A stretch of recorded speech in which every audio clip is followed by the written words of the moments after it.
We are recording.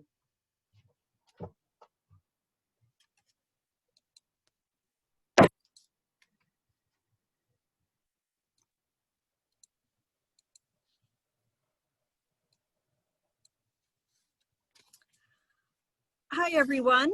Thank you for joining us this evening. My name is Lynn Tunget. I'm the owner and editor of Newport This Week, and I'd like to welcome our viewers to this forum and also the Middletown Town Council candidates. There are 17 in all, but for this session, we have 9 right here, and the other 8 will be answering the same questions in another recording immediately following this session. This forum is a collaboration between the Greater Newport Chamber of Commerce, League of Women Voters, Alliance for a Livable Newport, East Bay TV, Newport Buzz, Newport This Week, and WADK Radio. The purpose of the collaboration is to inform Newport County voters. I'd like to point out right now that the positions held by any one of the collaborators do not represent the viewpoints or opinions of any of the others in the group.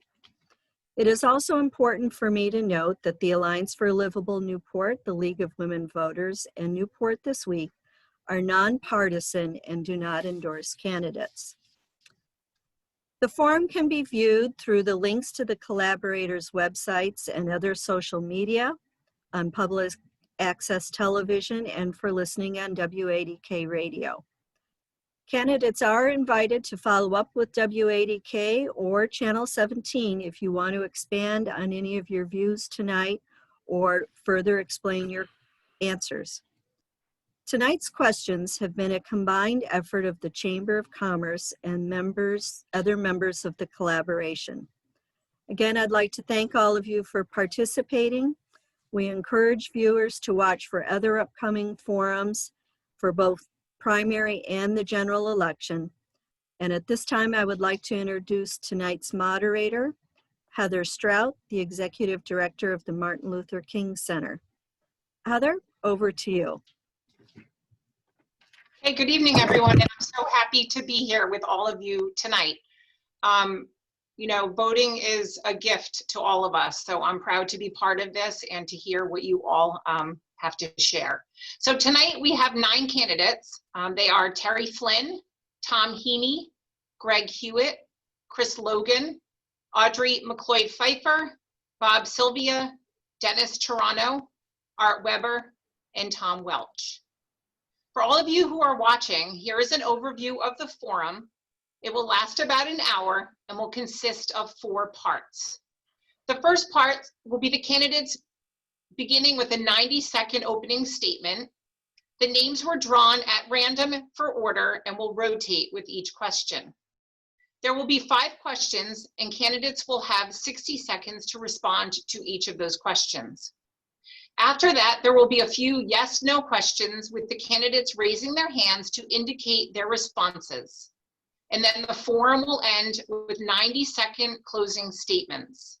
Susan Wells from the League of Women Voters and her husband Roger, as you see there, will be the ones monitoring the timing of responses. And I just want to remind you that one of them will be operating a stopwatch and the other one will be signaling with a yellow card when a candidate has 15 seconds remaining and a red card when the time has expired. So we will begin with the opening statements, and we'll start with Thomas Heaney. Good evening. Thank you for the opportunity to introduce myself. As you just stated, I'm Tom Heaney, and I'm running for a seat on Middletown Town Council. I moved to Middletown with my family in 1966. My dad was in the Navy, and I was stationed at the Naval Base. My mom, a registered nurse, worked at Newport Hospital for many years. I come from a large family, 6 kids. We're 8 years apart, so I'm used to working as a team. I attended Middletown public schools from 3rd grade to high school. I graduated Middletown High in '77, and after high school, I attended URI, participated in ROTC, and upon graduation, got a regular Army commission in the Army. I served in the Army for over 30 years. I was fortunate to be stationed back to Newport at the War College, my last active duty tour. Since my retirement in 2011, I've been employed at the War College.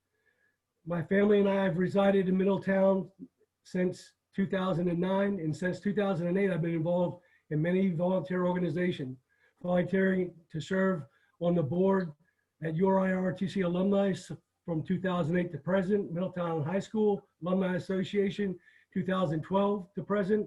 I serve on the board for an annual Gold Star Teen Sail Camp held here in Newport since 2013. I also serve on the town zoning board since 2016 and also served on the town's appointed tax expiration committee for 2 years. I'm looking forward to continue to support the residents. Okay, thank you. All right, next we have Bob Sylvia. Thank you and good evening, everyone. I'm seeking re-election to the Middletown Town Council because I see a need to stay focused on a continued path of success. We're a solvent community because we maintain a disciplined financial close and we operate our town like a business. There is no other community in this state that is our equal regarding our financial status and our quality of life cost per resident. Our town's private pension plan is 104% funded. We must continue to closely monitor our efforts and remain disciplined to ensure that Middletown continues to evolve and prosper, and I want to continue to be part of that team. This is the 4th consecutive year with no property tax increases for both residential and commercial property owners, and this simply is unprecedented and unheard of in these trying economic times. We fought through the Great Recession together as a community, and we're currently going through the COVID-19 panic. And as a united community, we will prevail and be stronger for it. You have seen that I'm not afraid of making unpopular decisions, and I'm not afraid to stand up to special interest groups or unfair and unreasonable demands and mandates. Since day one, my actions are defined by one simple question: how can I best serve the town of Middletown? The accomplishments that myself and members of this council have made over the years with no additional burden on our taxpayers clearly speaks for themselves. Okay, next up we have Tom Welch. My name is Tom Welch. I'm 58 years old and I'm a lifelong resident of Middletown. My wife Cheryl and I have raised our 4 boys here and they all attended our public schools. 3 boys currently live here, as well as my parents and my in-laws. I retired as a line captain from the Newport Fire Department, and I continue to run a landscaping business I started in the late 80s. I decided to run for council because I don't believe the people of Middletown are being represented by the actions of the current council majority.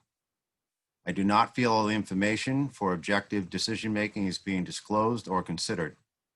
I was always taught it's easy to complain, but in order to effect a change, you have to get involved, understand the process, and help to make it better. My family has been and will continue to be Middletowners for generations because it's a great place to live. I want to help keep it that way. Thanks. Thank you. Okay, now we have Greg Hewitt. Good evening. I came to Middletown in 1996 via the United States Navy. I spent 27 years on active duty and I'm an Iraqi war vet. I'm fully retired and I devote all my time to local organizations. I'm a trustee at the VFW and at the Knights of Columbus. I'm a member of the Seven Castles Scholarship Committee, the Rosecrans Assembly Scholarship Committee, and a member of the Ancient Order of Hibernians and Common Cause Rhode Island. I am married and have 3 children. My wife Lisa is a physical therapist at Visiting Nurse Home and Hospice and a retired naval officer as well. Why am I running? Middletown has many challenges ahead. I grew up outside of Pittsburgh, PA in a steel town in the 70s. When all the mills were shut down, the storefronts were empty, no one could afford to buy a house, and a generation of kids moved away to find affordable housing and good jobs. Look around, look at West Main Road. The same thing has already started to happen in Middletown. Pittsburgh became a vibrant city with good jobs and affordable housing by working together, exhibiting leadership and vision. Our current council does not exhibit these traits, as a result has accomplished very little. The majority of councilors vote based on the neighborhoods they live in, not what is best for the town. The most important question that should be asked before every vote is cast is what is best for the town. If elected, I will always ask and vote what is best for the town. Thank you. Thank you. Next up, we have Dennis Toronto. Yes, good evening, and thank you, everybody. And thank you to the folks who have put this on. I think this is a great way to communicate with our residents of Middletown and let them meet the candidates. So, and I thank everyone who is running this year. I just think it's excellent that we have so many people interested in helping the town. Again, my name is Dennis Toronto. I'm 57 years old. I've been married for 30 plus years to my wife, Madeline. I have 2 young adults who I graduated from Middletown, as well as my 2 young adults had graduated from the Middletown school system as well. My father was a teacher, coach, and dean of students at Middletown High School. My mom owned a business on Aquidneck Ave, and my family's been here for 4 generations, and I want to give back to the community. I've been fortunate that I've been able to serve on the council for the last 4 years. Again, I graduated from the University of Rhode Island. I worked for a Rhode Island-based technology firm, Daly & Walcott, and I spent about 35 years in national and international business sales and marketing. I bring those talents to the town council.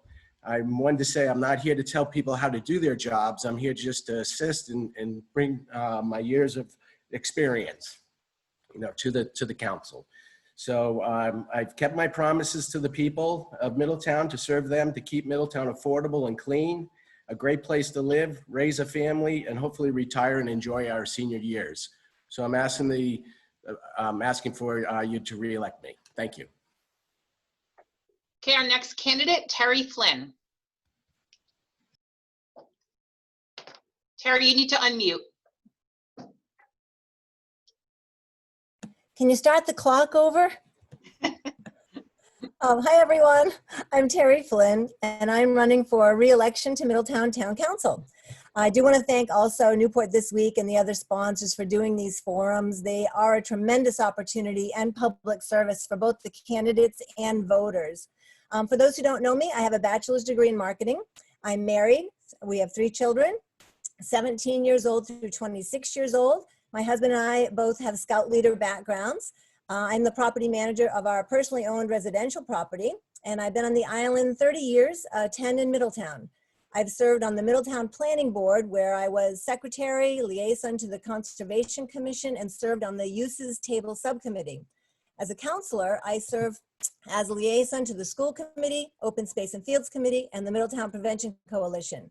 I'm also on the Council's Senior Housing Subcommittee, and was the secretary for the research and planning of what the council and committee are doing now with senior housing. I'm asking for your vote because I've accumulated this wide range of experience, and I'm not just at the meetings, but I'm there prepared for the issues. I'm speaking up, asking questions, and presenting concerns and resolutions for Middletown to be the best it can be. Thank you. Thank you. Okay, next up we have Art Weber. It's 6 o'clock. Greg and Art, there you go. You need to speak up just a little bit and unmute yourself, please. Right. So I'll go back again. I retired from active duty after 31 years of active service as an infantry officer in the United States Marine Corps. As colonel, I was a Vietnam veteran. I had been a planner in the Marine Corps for a number of years, and I thought I wanted to get involved in Middletown, so I signed up for the planning board. And I have served since 1998 on and off for over 20 years, helping to write 2 comprehensive plans and also sitting on the Charter Review Commission. I also spent 2 years from 2010 to 2012 as president of the town council. I am interested in running for the council because I'm sitting on the planning board now, and I'm frustrated because many of the issues which we review and move to the council don't seem to get any action, particularly on those issues with economic development, both in the corridor on West Main Road and the Atlantic Beach Master District. And I think we need to fix that. I also think we can come up with a creative and comprehensive plan that covers affordable housing for seniors, workforce, and economically eligible people. And I think it's important for us to take a look at a question about education and if a unification project with Newport is feasible and useful and productive for our community. I look forward to continuing to serve this community and always do what is right every time I voted for this town. Thank you. Thank you. Our next candidate is Chris Logan. Good evening. My name is Chris Logan, and I'm a lifelong Islander. My success is directly attributed to the people and my experiences growing up in Middletown. Middletown is a great place, and I want to make it even better. Personally, I've been married for nearly 20 years to my wife, Christina, and we have 4 children. All of my children have been a part of the Middletown school system. I graduated from Middletown High School and shortly after joined the Marine Corps. Upon my honorable discharge, I held positions at the Massachusetts Institute of Technology, Lifespan, and Care New England. I currently work for a global technology company where I am the Director of Healthcare Industry Strategy. I earned a bachelor's degree from St. Leo University and an MBA from Bryant University. I also had the privilege to be a faculty member at Providence College in their Graduate School of Business. I want to ensure that Middletown remains a destination for both business and families. We have to ensure its continued affordability and strengthen our economy. Middletown must remain inviting to all people by balancing our economic development needs while also preserving our open spaces. We need to remain vigilant by continuing to build programs for our youth and our seniors. We must reach every child where they are in their educational journey and continue to care for our seniors who deserve our best efforts. I promise to preserve the history of Middletown while advancing us into the next phase of our growth. I will use my business background to create efficiencies and improve the services our citizens need while making sure we have accountability and transparency. I appreciate your support and I'm looking forward to serving Middletown. Thank you. Thank you. And our final opening statement will come from Audrey McLeod-Pfeiffer. Hi, good evening, everyone. My name is Audrey McLeod-Pfeiffer. I've lived in Middletown now for almost 28 years. I'm retired, but I currently work as a substitute school nurse for Middletown, Portsmouth, and Barrington. Peripherally, I have been involved in the town. I have served on various panels to select personnel such as high school principal, high school department head for English, and our current police chief. I also started the Health and Wellness Committee for the Middletown schools, of which I am still a member. I also advocated for improvements in the summer recreation program when my kids were enrolled there. I got involvement with Bill Flynn, our council member at the time, and also the Newport Daily News, and was instrumental in getting some improvements in that area when my kids were there many years ago.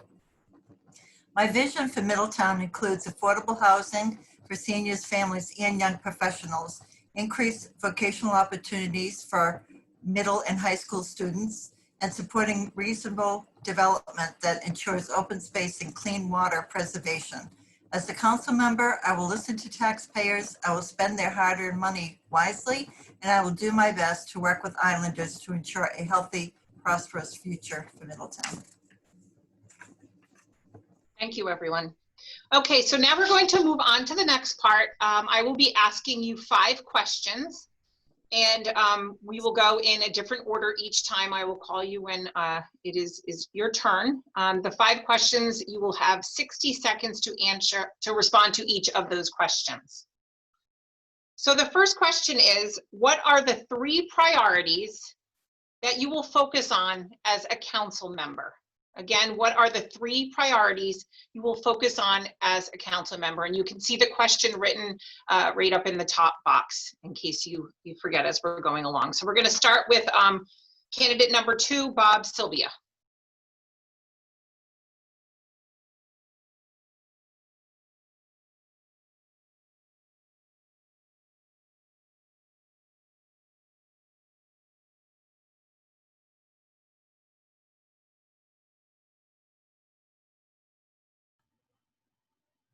He's muted. Okay, Bob, I'm sorry. can you please unmute yourself? I didn't know I had to unmute it all the time. I'm sorry. The great question. 3 priorities. First, maintain a high quality of life for every Middletown resident, no matter where you live in town. To maintain an affordable quality of life for every resident in Middletown. And number 3, to be an economic driver, to try to get young families into Middletown with some good tax reform plans that could come into existence via a good quality homestead act that would bring solid young families in with an incentive to come to our town. Okay, next, Tom Welch, your top 3 priorities that you will focus on. Hi, thank you. Top three priorities. For one, I would like to improve the way that residents are able to communicate with the council. I know in this COVID age that's difficult, but I think we need to hear from everyone in a manner which makes them feel comfortable and welcome, because it's their money that the council is spending and they want to know where it's going. So that is very important to me. I think housing is important because I have kids now that are looking to try to live on the island because it's a great place to live and it's very difficult to do. So I'm not quite sure how to go about that yet, but that is important if we're going to keep generations of families here. And lastly, I would say, I don't know, only two. Thank you. Okay, our next candidate to answer that, Greg Hewitt.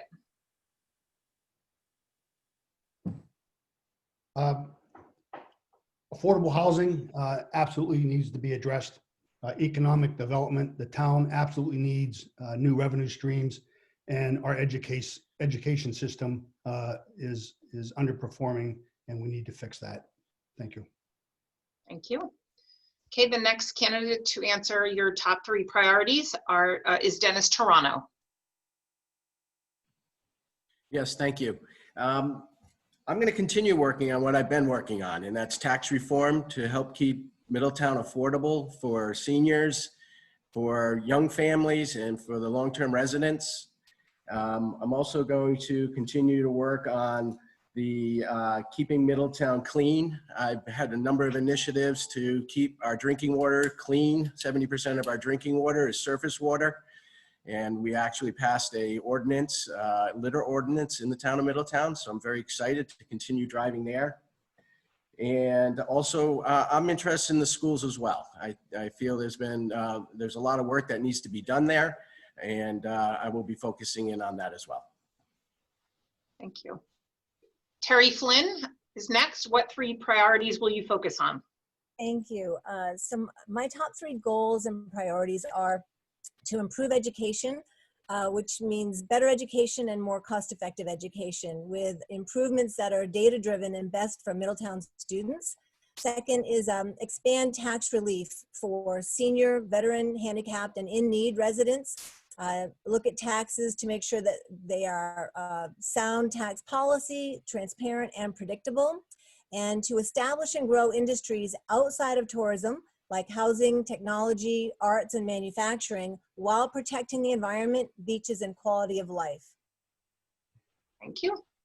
Okay, next to Art Weber, what are your top three priorities that you will focus on? It's, as I said, economic development. We purchased land from the Navy out of the BRAC process on West Main Road. We need to get that moving, and the Atlantic Beach Master Plan. I think the productivity from those leads us into another adventure where we might be able to take a mixed use ordinance and attack affordable housing, which I fold in with that first objectives. Number two, I support the homestead tax plan. I think it's fair and equitable for everybody and needs to be investigated. And along with that, we need to re-examine the ordinance and defining short-term rentals, which is definitely out of order. And lastly, I think we need to investigate and look honestly and objectively at our schools and Newport and see if there's some plan there that makes sense for all of us. Thank you. Chris Logan, what three priorities will you focus on? Sure. First is going to be finding some greater efficiencies in revenue to really grow the town that's both sustainable and responsible. And that's a mix between economic development and preserving our open spaces. Secondly, it's building transparency by reaching our citizens in new and inventive ways, really pushing towards a digital citizen initiative so that people can do their business with the town or gain information by using technology. And third, it's really to keep housing affordable for our seniors and families while building programs for our youth. Our youth need to feel a sense of belonging or they won't stay in Middletown long term. Thank you. Next, Audrey McLeod Pfeiffer. Hi. What priorities will you focus on? I think vocational opportunities are really important because we have a lot of dependency on the hospitality industry, which really doesn't serve us well in the wintertime. So I think we need to be creative and innovative and work with our congressmen and seeing what kind of grants and programs we can get here to assist us with that. I think we need to concentrate on affordable housing so that young professionals will stay here, which would add to the economic growth. We can't have good companies and et cetera, if we don't have the professionals to attract them to come here. And housing should be affordable for everybody, seniors, young families, and professionals. And I think we should look at school unification. And if we don't decide to do that, maybe we could at least collaborate on how we could do cost-effective programs or classes or whatever together. Thank you. Okay, and finally, Tom Heaney, what 3 priorities will you focus on? My priorities would be first to lead the town back to normalcy quickly and as responsibly as possible. I would focus on bringing our small businesses and schools back to normal, not some new normal, but back to normal as quickly as we can. I would implement a balanced revenue model that encourages growth. It addresses residents' concerns about taxes and maintains the unique characteristics of our town. I was involved in tax reform. The subcommittee didn't pass, and I would certainly like to continue to see that pursued. And lastly, I would like to serve each resident by providing the highest quality services, police, fire, school, rescue schools, and public works and infrastructure in a fiscally responsible manner. Thank you. Thank you, everyone. Okay, our next question. How would you balance Middletown's commercial growth and development with the need to retain Middletown's quality of life for year-round residents and families? And again, you can see the question up in the top box. And we will start that question with Tom Welch. Yeah. Well, I guess being a year-round resident, how would I perceive that? I think one of the things we have to decide is whether or not inevitable increases in costs in the town the money has to come from somewhere. And either we are going to try to put it on the backs of the tourists, which I think ultimately ends up driving up the cost of the services that we have to provide. The other choice is the taxpayers, and of course nobody wants to hear that. So balance Middletown's growth development. I think the growth development needs to be tied into those year-round residents because we need to have jobs that people can make enough money to buy the houses that are here and raise their family. That's it. Thank you. Okay, next, Greg Hewitt.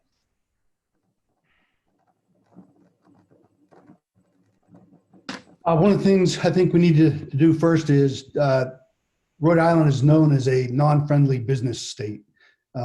We can do things locally. I think that we can do something in our tax code to make it more friendly for business, to encourage businesses to be here. Our year-round residents, I think we need to do things for our year-round residents because they're the ones who keep the economy going on a 12-month basis. So those 2 things are the things that I would focus on. Thank you. Next, question number 2, Dennis Toronto. Yes, thank you. You know, one of the areas that I've got an interest in and been looking at is the comprehensive plan within the town, in our planning board and our zoning boards, and having more visibility into those areas. We as a town have adopted a comprehensive plan, which hours and hours and months of work go into this and enable us to make these decisions when it comes to businesses and development in our areas. And so we need to spend more time there and be more open and understanding of what we need, and need to revisit this on a more regular basis.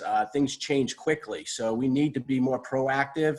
We need to understand the type of requirements the town needs. And I do know we need to be more business friendly. Rhode Island is one of the worst states in the union to do business, and we need to keep people here and we need to keep them working and get back to the norm.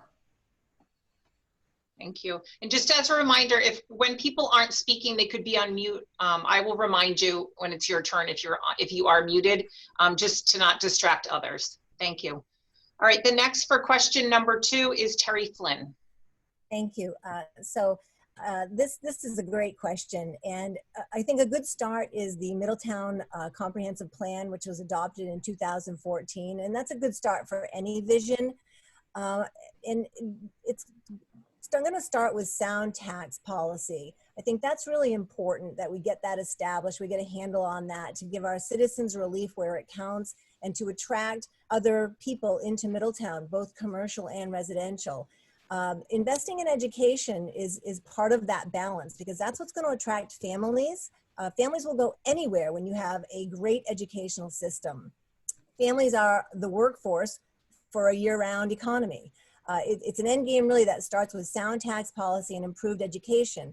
Now, last February 26th, there was a forum about that West Main Coddington property. And, you know, I want more citizen participation on these kinds of issues. You know, citizens are at the top of the organizational chart and they should be made to feel that way. Thank you. Thank you.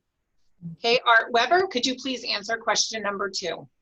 Yes, thanks so much. I want to come back to, I sound like I'm repeating myself, but we have 2 opportunities that are sitting there. One is the West Main Corridor with the land we purchased from the Navy. The Planning Board held another public hearing. We had public input from our citizens and we funneled all that stuff up and it's, again, stuck someplace in Netherland at the council level. It needs to be acted on yesterday. Number 2, the Atlantic Beach Master District, the same thing. We were tasked to come up with, review the plan, public input. We did all that, and that's sitting there again.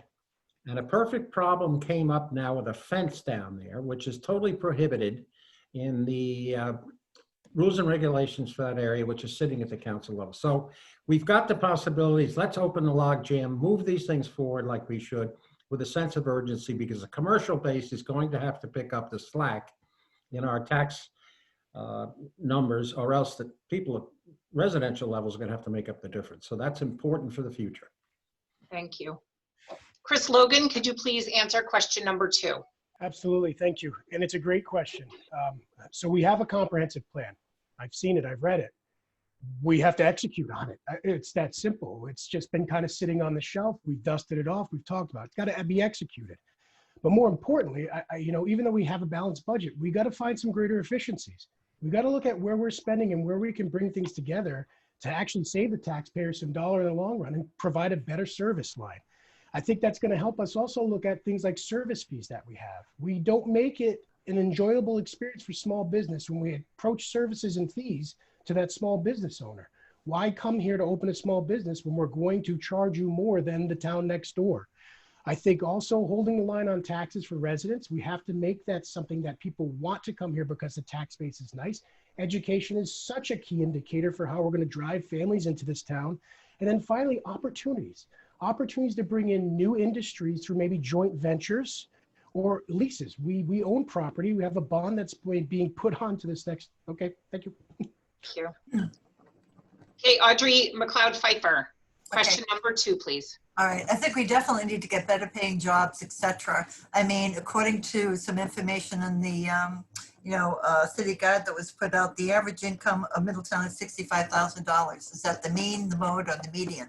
Are we taking someone that makes 120 and mixing it with someone with 30? How are we getting that number? And then you look at the average cost of housing, $350,000. I mean, that unfortunately seems like an affordable house, and yet how would somebody making 65 grand with a family, et cetera, be able to afford maybe a $2,000 a month mortgage and everything else? So I think we really need to work with our state representatives in terms of getting grants and seeing what the jobs of the future are, energy, technology, and to get some help from them. I think we also have to work with Connect Greater Newport and seeing if we're getting the same amount of PR that Portsmouth and Newport are getting in terms of attracting jobs, or is it all going to Newport?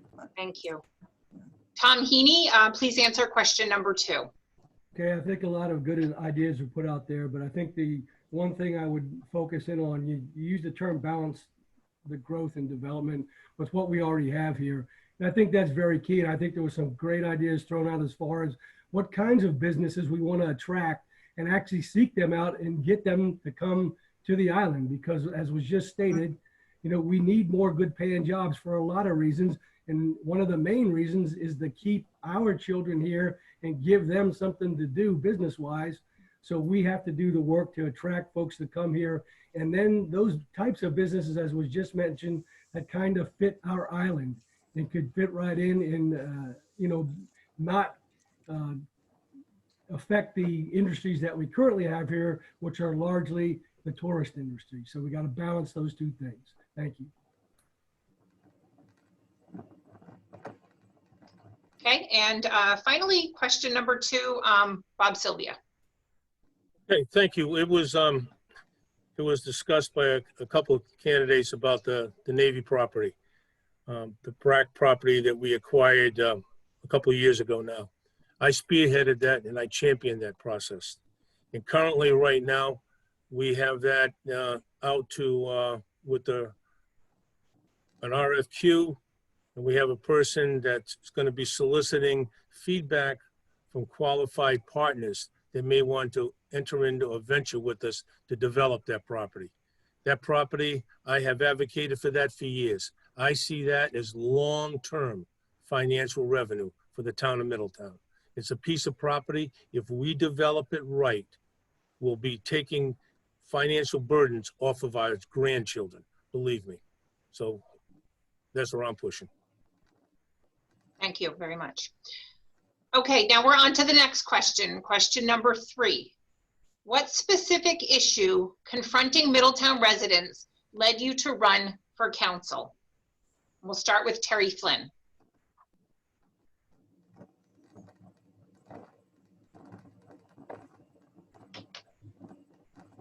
Sorry about that. Please restart the timer. So I'm running for re-election. So I'm going to backtrack to the election of 2018 and what prompted me to throw my hat in the ring, so to speak. So the Charter Review Committee, which meets every 10 years in every community by state law, had to review our charter, and the committee came up with 20-something suggestions for the council. Only a few could go forward, so the ballot wasn't overburdened. And one of the items was term limits for town councilors. As the Charter Review Committee discussed, not enough people were getting involved in politics. I'm so happy with the ballot list for this particular election. So when it came to the council to approve it to go to ballot, they did not allow it to go forward for the people to vote on. And so that's when I threw my hat in the ring, because any charter suggestion should go to the entire population to get a vote of the consensus. Thank you. Thank you. Okay, Dennis Toronto, please answer question number 3. Okay, thank you. Yes, I'll have to kind of step back to what made me run for town council originally, but I'm running for town council now because I really haven't got everything done that we need to get done. And I feel that we have a lot of progress. We've made a lot of progress, and I still feel that we have progress to make. When I first got into deciding to run for town council, it was over the word transparency, where I was involved in zoning, trying to get a building permit, and I ended up spending over a year trying to get a building permit that I watched many other people get. The only difference was they didn't have someone in there fighting them. So I said, this process needs to be exposed. We need to open it up so people can understand what's happening in these boards and in our council. So that was my primary reason, as well as tax reform. Thank you. Thank you. Okay, Greg Hewitt, please answer question number 3. I got involved with the school issue. There's several candidates mentioned tonight. Schools are a prime reason why people move here. And if you don't have good schools, it's an economic driver that's not going to happen. And our schools are dramatically underperforming. I got involved with Citizens Exploring School Unification, and we got the issue put on the petition and got 10% of the voters to sign a petition. And the way that was handled by the council angered a lot of people in this town, And so that was one of the driving reasons that I decided to run. And the second reason I decided to run was the tax issue championed by one of the counselors, where the RIPEC study basically said if you put that tax proposal through, the less wealthy in this town will pay more taxes, and the wealthier areas of the town will pay less taxes. And I think that that's. Thank you. Okay, Tom Welch, please answer question number 3. Finally, one I thought about. Middletown currently has all the pieces necessary to have a great town government.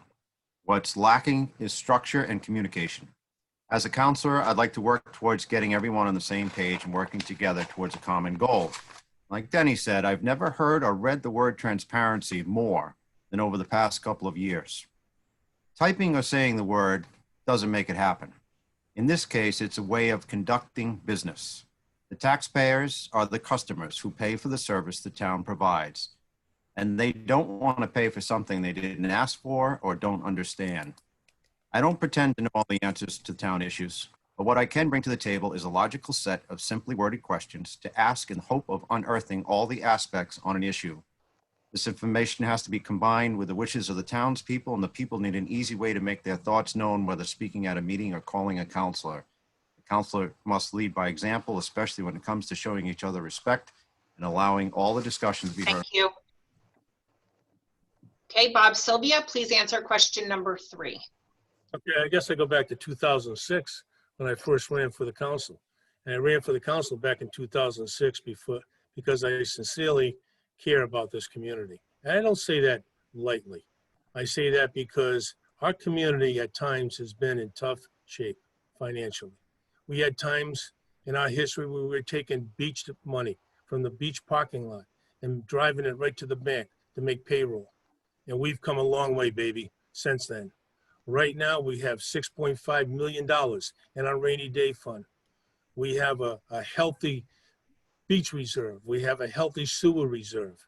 We've gone 4 consecutive years without a tax increase to anybody.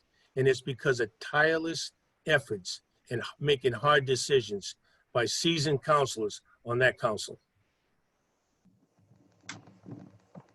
Thank you. Okay, Tom Heaney, please answer question number 3. The specific thing that I would do is the biggest thing confronting us right now, I believe, is getting us back to normal. If you look at the impact that as the COVID has had on our businesses, on our schools, our children, we need to be, again, responsibly but quickly getting the businesses back and the schools back to normal and serving our citizens that way. The longer that we don't get back to normal and the longer it takes us to get back to normal, we're going to be hurting this community more and more.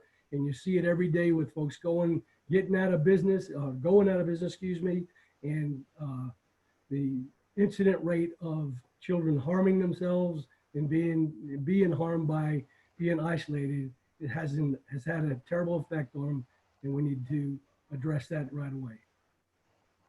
Thank you. Audrey McLeod Pfeiffer, please answer question number 3.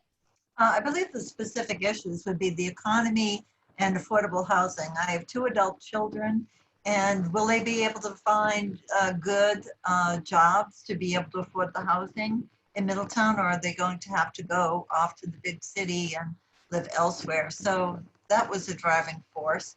The other thing, as I said previously, I've always kind of been on the periphery between working full-time, being in Army Reserves, caring for aging patients, aging parents. I didn't have a whole lot of time. So now I'm retired and I'm no longer caring for aged patients or parents, and I'm a nurse, so I keep saying patients. And my kids are grown, so now I have the time, and I work in the schools, and people have always said to me, you should run. So I am. Thank you. All right, Chris Logan, please answer question number 3. Sure. So as you're aware from my opening, I'm a boomerang. So when I got out of the Marine Corps, I could have chosen anywhere in the world to put my family. And I chose to come back to Middletown, where I grew up. There is no doubt that I love this community. This community has truly shaped me. And I want this community to continue to shape our youth so that they choose to live here also. This council has been around for a very long time. There's a lot of capabilities on the council. They've done a very good job. But I think it's time for the council to have a fresh perspective, have some new ideas, right? Leadership that comes in that gathers that fresh perspective and new ideas only comes from the citizens in the town. So I want to make sure that any issue that's confronting this town is head on by the citizens first and foremost. And that's going to really require us to have some transparency and figure out how we reach the people who live here, who raise their families here and choose to stay in Middletown. Thank you. And Art Weber, please answer question number 3. Well, in 3 decades in the Marine Corps, I was a doer. I'm still a doer now in my retired life, and I want to do a ton of things here. I want to break the log jam and get our economic development initiative solved. I want us to have a homestead tax plan. I want us to revisit the ordinance that says short-term rentals are 6 months. And I think if that results in what I think it will, we will be taking a look at people that are using the houses as business and be taxed accordingly. And lastly, we need to develop a wastewater management plan for the east side of our town. It's in the comp plan. It's been approved by the council. We need to move on that immediately. Thank you, everyone. Okay, now we're on to question number 4. Some small business owners feel that Middletown is not business friendly.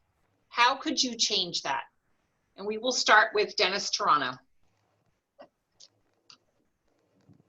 I've served on the Middletown Economic Development Committee in Middletown, which works a lot with the local community businesses.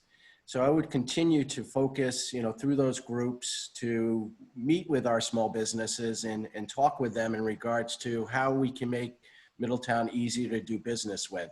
I was actually talking to a local contractor recently who is working with our zoning and our planning to get permission to reconstruct a building that actually was on a state road, and in the long run couldn't get it done, and so they decided to leave Middletown and move the business to Tiverton. So it's loud and clear. It's very difficult to do business in Middletown, and we need to make it easier. Thank you. Thank you. Greg Hewitt, please answer question number 4. I think that you can do things with a tax code, but I hear from a lot of our small business owners, especially in the trades, they can't find kids that have the skills. Our schools are failing a large segment of our population, of our student population. Our VOTEC program is very underserved and under-resourced. We can do a lot of things by looking at our schools and building the trades program. And I think that's one thing that would help our small businesses in that area. Thank you. Tom Welch, please answer question number 4. Okay, I would say that if the small, and I don't know what Dennis has talked about with the other small businesses, but that seems like a logical place to start. If you hear their concerns, and maybe what we can do is take that to surrounding communities or communities that they maybe have tried previously and find out where the grass is greener.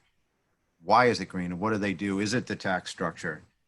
Is it a permitting process? Is it just fees that we tack on top of them? I don't know, but they would know, the people that are in the business themselves. I also think that maybe the kids that are around here could start to work, after school or like an internship with some of the small businesses, and that would help get everybody on the same page. Thanks.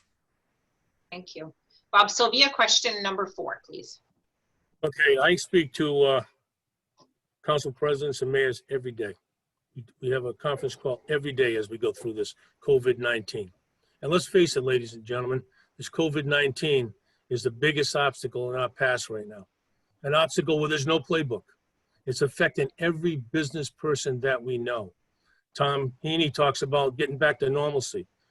When are we going to get back to normalcy for our schools and businesses? When we get past this COVID-19.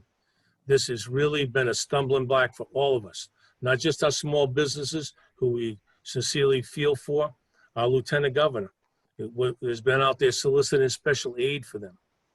We have PPE funding that's come in federally to help them. But this COVID-19 is an obstacle that has crippled a lot of people. And it's something that we have to adhere to, the CDC guidelines. There's no ifs, ands, or buts. We have to adhere to the guidelines. Thank you. Tom Heaney, please answer question number 4. I think the first thing that you have to do, and I think there was a couple good comments already made, is dialogue to find out why they feel the town is not business friendly. That's a general statement, and it's hard to resolve a general statement if you don't have specifics. So if it's something about the taxes or the tax structure, the way they're taxed in terms of as a business, they're also taxed a couple of different ways in terms of what they have to pay taxes on. Is that what's making them upset or driving them out of town? And if that's so, then do something to adjust those things to make or keep their business in the town and change the code to make that attractive to them. The other part would be do things to help them encourage their growth. Are they having problems expanding in terms of issues with zoning in order to expand? You know, help businesses be able to address those things. And that's what I would say would be the two quick approaches that I would take to encourage small business. Thank you. Audrey McLeod-Pfeiffer, please answer question number 4. I think I would start with talking to small business owners and asking them what are the problems that they have incurred, especially those who have left and gone elsewhere. Is it the permitting? Is it the inspection?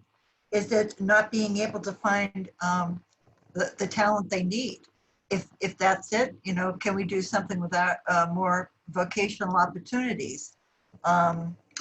I understand there are work immersion grants where with technical schools and career schools, small businesses can get up to a 50% reimbursement from the state for whatever wages they pay for interns. Maybe we could look at that. Maybe we could meet with Connect Greater Newport and find out what other communities are doing that are attracting and what are the problems they know that are deterring those kind of expansions, people coming to Middletown. Thank you. Chris Logan, please answer question number 4. So I'm going to echo what's already been said a couple of times. We need to listen to our small businesses. We just don't need to listen to them. We need to formalize this. We need to form a committee that they have a voice. They can come and tell us what the barriers are to their success. That then gives us a playbook to look at how do we remove those barriers to entice small business to come here. You know, I talked briefly about the Digital Citizen Initiative just a short while ago. I've spoken to a few small business owners. We don't make it easy for them to do business here. We have a paper process so I can get permitting, zoning, pay my fines or fee. Why? Why are we not making it easy for these folks to conduct business here? If I can go down the street 5 minutes and make it easier, that's where I'm going to go. We've put too many barriers in the way. We need to understand where their concerns are, where their barriers are, and address them in a very systematic way. Thank you. Art Weber, please answer question number 4. Well, we need to fast track zoning. And what happens now is Art Weber wants to open a business, so he goes to zoning. And the zoning looks at the application. Jack Kane recommends it go to the planning board. They lose a month right there. So the planning board says this is a great idea. Then it goes back to the zoning board.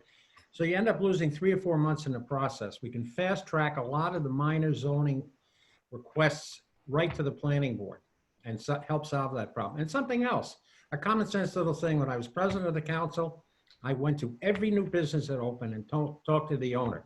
And I asked them the basic questions. How are you doing? What can we do to make this better for you?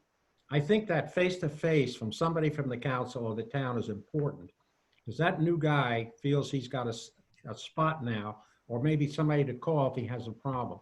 And I think that personal touch is just as important as we do with the paperwork and the zoning. Thank you. Terry Flynn, please answer question number 4. Thank you. So I wanted to throw out there that in April of 2019, Greater Newport actually hosted a business walk, and it was counselors and town staff went to various businesses that signed up to participate, and we asked them, you know, what problems do you face? What can the town do to help you out? Gave them our business cards. I think more of that, you know, connection and collaboration is really important. We need to treat new businesses like there are friends we haven't met yet, AKA, you know, residents that haven't moved here yet. Business owners from out of town, they are not a threat, they're an opportunity. New business applicants should come to council meetings to describe their business. It's recorded, let people know that they're in town, this is what they're doing, how they can benefit the residents. Approach the state for ideas for incentives to what Middletown wants to grow, what industry, manufacturing, technology, housing, and work with the schools for apprenticeships or certificates or associate's degrees simultaneously with high school diplomas. Thank you. Okay, and for our final question, we're going to go in the order that you were introduced in the beginning. How would you expand the shortage of affordable housing for young families and seniors in Middletown? And we'll start with Thomas Heaney. I think the number one thing we have to do is obviously make a combination of having jobs that they can stay here and have those jobs that get paid at a rate where they can afford the housing. It was brought up already that one of the biggest difficulties for our families growing up here is that once they have graduated college and they want to come back, they cannot get the kinds of jobs they need here in the community to be able to live here and afford the housing. So that's the one part, is the job piece of it. The other part is more housing. I mean, when you look at the housing that we have, obviously we only have so much space on this island. So we have to figure out ways to provide some more affordable housing on this island for the families that are just starting out. Thank you. Thank you. Sylvia, please answer question number 5. Well, let me just go on record in saying we do have affordable housing in Middletown, but we don't have enough affordable housing in Middletown. We don't have affordable housing that we're being credited with at a federal level in Middletown, because affordable housing that we have after a 30-year period, like Oxbow, for an example, you don't retain that credit for affordable housing any longer. We do need affordable housing, but we have to mix it in with our current comprehensive plan so that we can bring young families in a coordinated way, that they'll come into our community solicited by like a Homestead Act, bring them in, give them immediate tax relief, and develop our properties in a coordinated way. I know I'm up. Thank you. Tom Welch, please answer question number 5. I do not know the answer to question number 5, but here's what I'm going to say. I think that affordable housing has to be better defined. Affordable housing, talking about Oxbow, is not what I would consider to be necessarily all affordable housing. My children that come back from college and have a degree and get a job and want to look for a house, I agree with whoever said it. I think it was Audrey, $350,000 is a tough, not just getting out of high school, just getting out of college.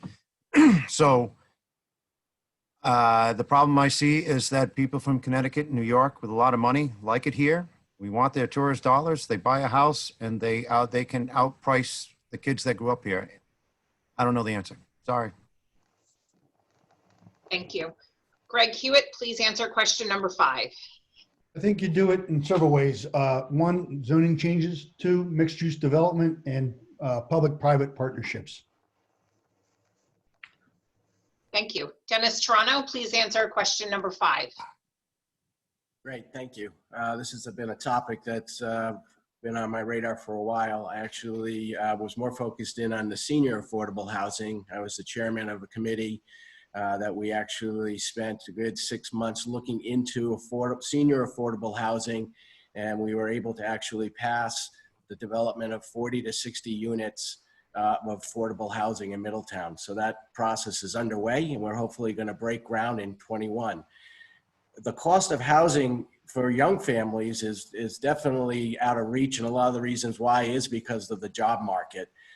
Being able to have a young family start a new career and being able to afford a home, and in a lot of cases they may be able to afford to get in with some help, but soon to be driven out because of overhead and other expenses. So I think we have to look at it as a complete program for affordable housing and also senior affordable housing and the cost of living. Thank you. All right, Flynn, please answer question number 5.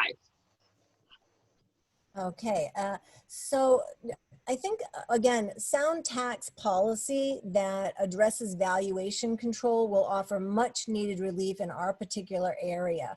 When the council was presented by the Rhode Island Public Expenditure Council on an analysis on a tax proposal, they actually came up with a model all by themselves that showed success in putting something together that would work here. And I also want to address the affordable housing versus what I would term accessible housing. You know, affordable housing, that's sort of the Rhode Island Housing, which is a finance company that has all kinds of programs. They work with the federal government and they, you know, subsidize or, you know, guarantee, put packages together. But accessible housing is that housing that, you know, people have referenced young professionals like my children who can't touch houses here on the island right now, that they would be able to get into. And the housing's another. Time's up, sorry. Art Weber, please answer question number 5. Having worked through 2 comprehensive plans and looking at affordable housing, the only real solution I see is intensification of zoning. Perhaps we need to go to R20 and R30 districts and look at trying to do an affordable housing project there. Number 2, we can do 2 things at once. When we develop the corridor on West Main Road, we can have perhaps affordable condos above the commercial spaces. If you look at South County Commons in South Kingston, they have done that very successfully. So I'm optimistic with the mixed use ordinance, we can attack affordable housing in a reasonable fashion and also enhance our commercial base. Thank you. Chris Logan, please answer question number 5. I like the honesty from Mr. Welch. You know, this is a problem I don't think any of us really know how to solve. At the end of the day, it's pretty simple. I mean, there's a playbook for it, right? We can fund with a bond. It's a good time to get bonds right now. They're actually quite cheap to get if we were thinking about buying and building and funding it ourselves. We could offer tax breaks or incentives to developers. We can review zoning and develop rules specific to height and density and all that great stuff. But what does it start with? We could build all this greatness and nobody's going to live there because we don't have equitable employment. We have a school system that may not provide the opportunities for those children to stay here and get those jobs that are paying higher wages. So there's much bigger problem here at stake than just affordable housing. It's all these components that go into making our community great. So if we focus on all these areas and do it incrementally, we may be able to put a plan together that will satisfy those needs for the people that are looking to move here. Thank you.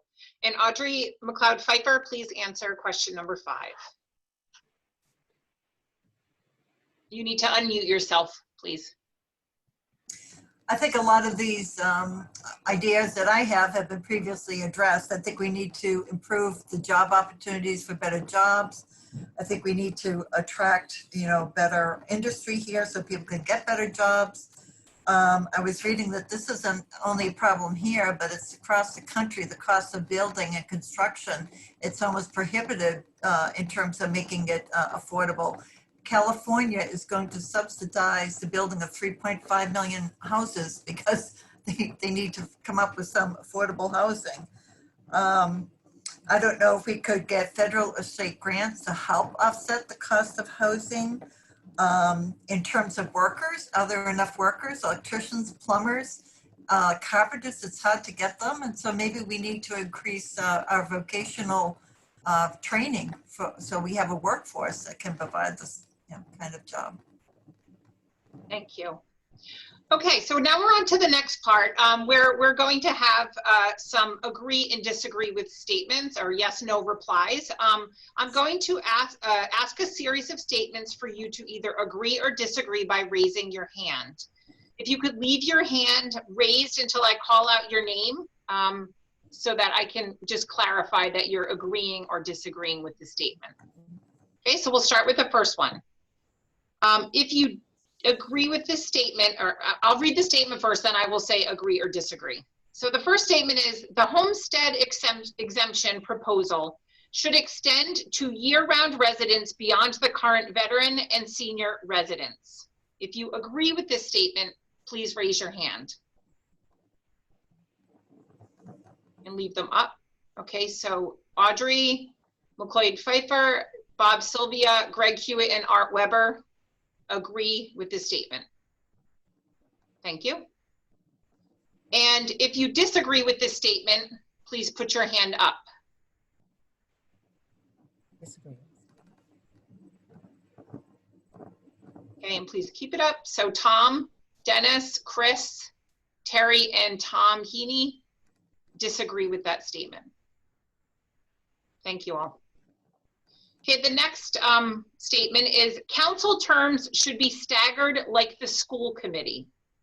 If you agree with that statement, please put your hand up and leave it up.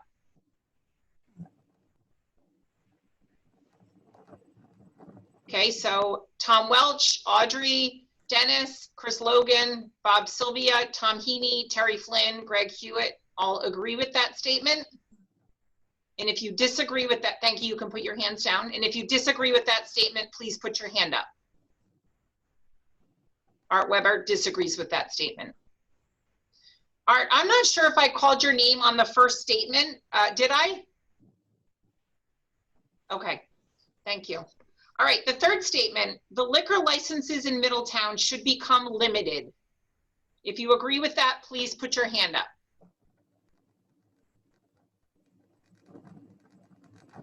Heather, Okay. Yes. they already are limited. There's a maximum. Sorry, I'm sorry. I think I misread that question. Let me read that again. The liquor licenses in Middletown should become limited. If you agree with that statement, please put your hand up. They are limited. Oh, they are limited. Okay, so these are the questions that were given to me. I'm not really sure how to respond to that. So we got that right. Pass. Okay, question number 4. I would strive for shorter council meetings, yet ensuring town businesses is adequately sorry, let me start that again. I'm flustered now. I would strive for shorter council meetings, yet ensuring town business is adequately covered. If you agree with that, please put your hand up.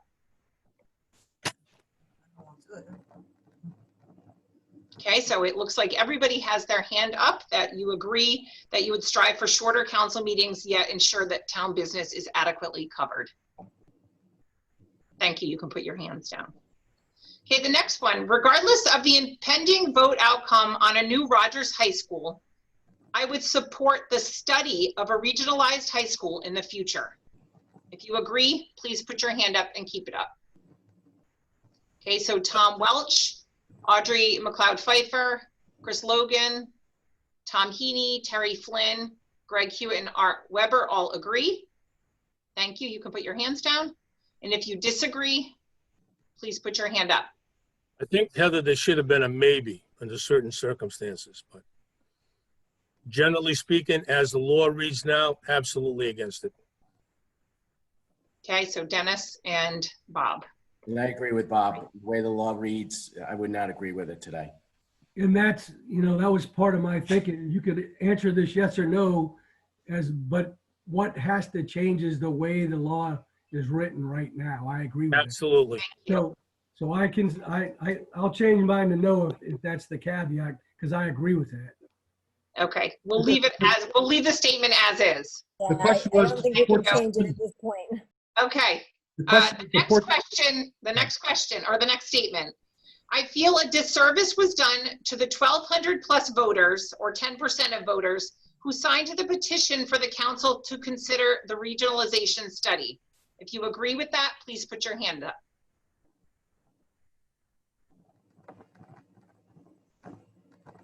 Does people look a little perplexed? Do you need me to repeat that? No, okay. So Audrey McLeod-Pfeiffer, Chris Logan, Greg Hewitt, and Art Weber agree with that statement. Thank you. And if you disagree with that statement, please put your hand up and leave it up. So Bob Sylvia, Tom Welch, Tom Heaney, and Terry Flynn and Dennis Toronto disagree with that statement. Heather, I have to add, these are very hard dichotomous questions, because the issue was that this has happened to other groups. They go down a path that they just don't know or got poor counsel. So it's not a disservice. It is what it is, unfortunately. Okay, For the thank you. record, all these questions should have a maybe attached to them. Or undecided. Okay, good point. Under certain circumstances, always. Of course there are. Thank you. All right, and then the last one. I think there should be a primary in the future if more than 14 council candidates wish to run. If you agree with that statement, please put your hand up and leave it up. And if you disagree with that statement, please put your hand up and leave it up. Okay, so Tom Welch, Dennis Toronto, Chris Logan, Bob Sylvia, Tom Heaney, Greg Hewitt, and Art Weber disagree with that statement. Could you read the statement again, Heather? I'm sorry. Sure, the statement was, I think there should be a primary in the future if more than 14 council candidates wish to run. I'm a yes on that, please. So you agree? Okay. Thank you. All right, those were tough questions. Okay, so now we're going to end with the closing statements, and we're going to go in reverse order of how we began. So I will call you when it is your time. So we will start for your closing statement. You get 90 seconds to give your statement. So we will start with Audrey McLeod-Pfeiffer. In closing, I would perform my duties as a town council member with due diligence. My allegiance would be to the citizens of Middletown. Public service should be public service, not self-service. I'm a team player, however, I won't be led astray by side offerings. Again, my allegiance is to the town and what is best for it. I would welcome input from the community. It's important to know what people are thinking. As a nurse, I care about people, I care about my community, and I have dedicated my life to helping others and caring for others. I also served 21 years as an Army Reserve nurse where I served my country. Now I would like to serve my community. Thank you. Thank you. Okay, Chris Logan, please give your closing statement. What is a community? A community is not a place, a building, or an organization. A community is both a feeling and a set of relationships among people who come together to meet common needs. Middletown is a community, and we need to make sure we maintain this relationship and ensure we meet our residents' necessities. Our community needs focus. It really needs focus on finding greater efficiencies and revenue to grow the town that's both sustainable and responsible. Building transparency by reaching our citizens in new and inventive ways. Fostering an educational environment of innovation and opportunity where our children can thrive. Keeping housing affordable for our seniors and families while building programs for our youth, again, like I said before, so they have a sense of belonging. Members of a community have a sense of trust. They have that sense of belonging. They have an individual and collective awareness that they can, as part of the community, influence their environment and each other.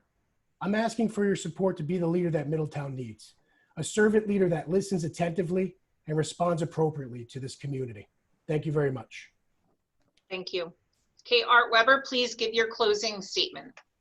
A long time ago, when I first got on the planning board, Manny Mello and Art Benner, two senior citizens who have since passed, were my mentors. And I asked them a simple question. How do I work through the planning board and how do I work for the town? And they said, it's really simple, Art. Always make a decision based on what's best for the town. That has been my forte through planning board and council. I have paired myself with Barbara Van Vils and Greg Hewitt because we share a common equitable environment and are interested in what is best for the town. And I think we offer the citizens of Middletown a cohesive and coherent plan for the future. Thank you. Terry Flynn, please give your closing statement. A leader who listens. I promised that in the 2018 election. Once elected to Middletown Town Council, that's what I delivered. I help citizens get information, follow up, and assure council issues are clear. Everyone should be excited with Middletown decisions, and it should feel like a win-win for everyone. I want to let everyone know that my team and I will be walking around your neighborhood this fall and in orange safety vests as the days are getting shorter, and of course with our masks, gloves, and sanitizer. Please look for us, introduce yourself. Let me know what's important to you and what's going on in your neighborhood. We'll look forward to meeting you, but if we missed each other, feel free to email me at the contact information at the top of the screen. Remember, Middletown leadership needs new faces. New leadership is leadership that listens, prepares, engages, responds, and respects.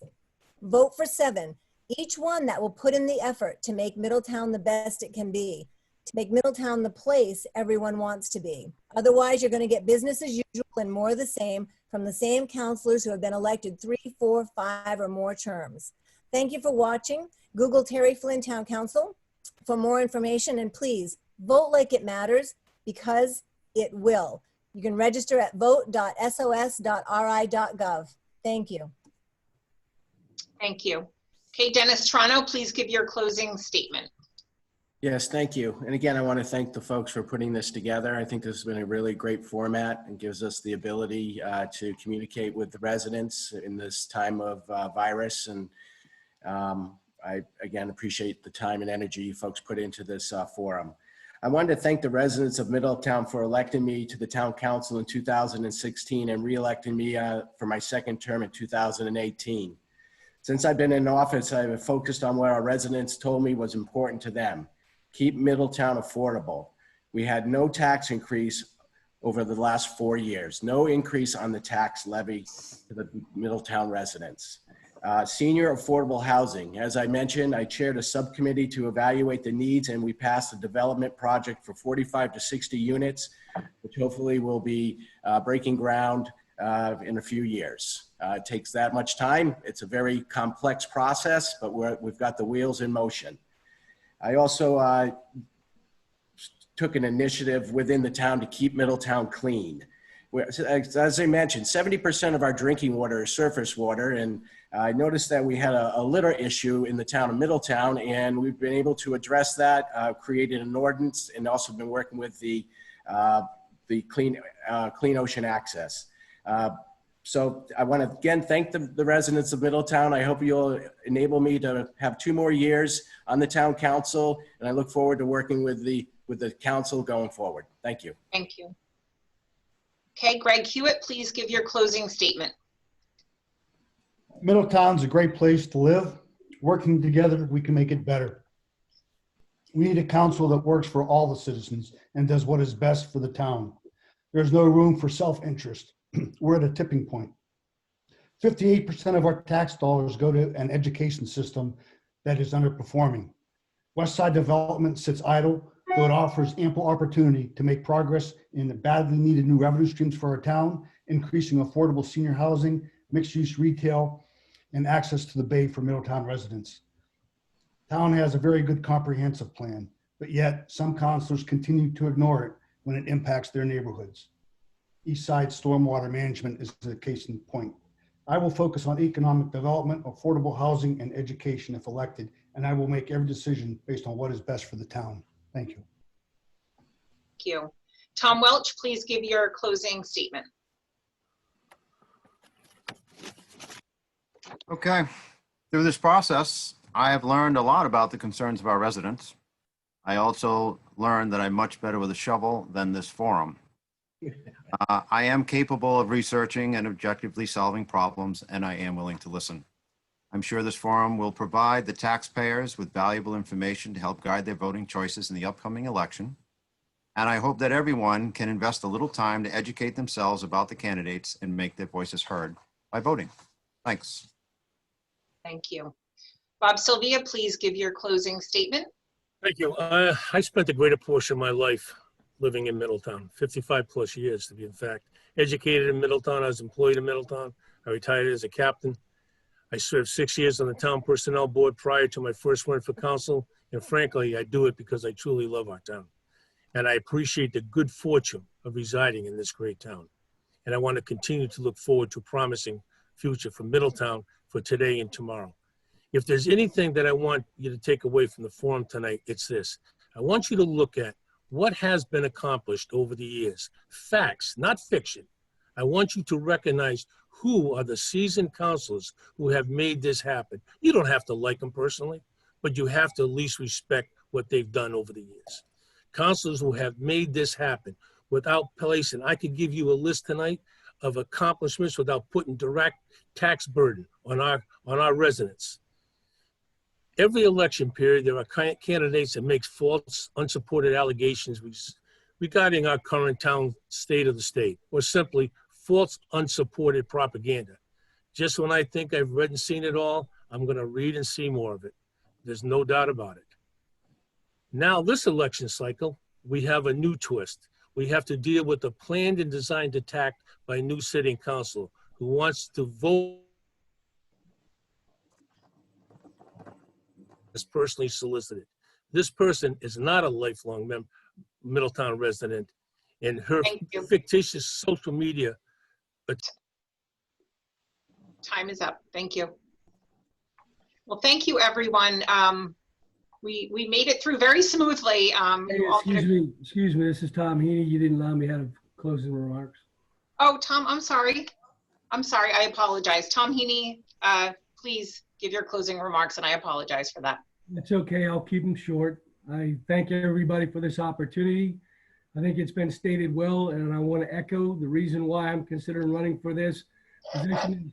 It's all about the residents, and I want to see this town become even better than it is. It is a great place to live. I enjoy living here, and I came back from 30 years of service to be able to come home and actually can still contribute to the community. And that's the reason why I'm asking for your support on election day, and good luck to everybody running.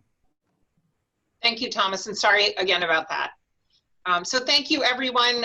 We made it through without lawnmowers and doorbells and dogs barking. So great job. I wish you all the best of luck in your campaigns, and thank you for the service that you're providing to our community. And I'm honored to have been here with you today.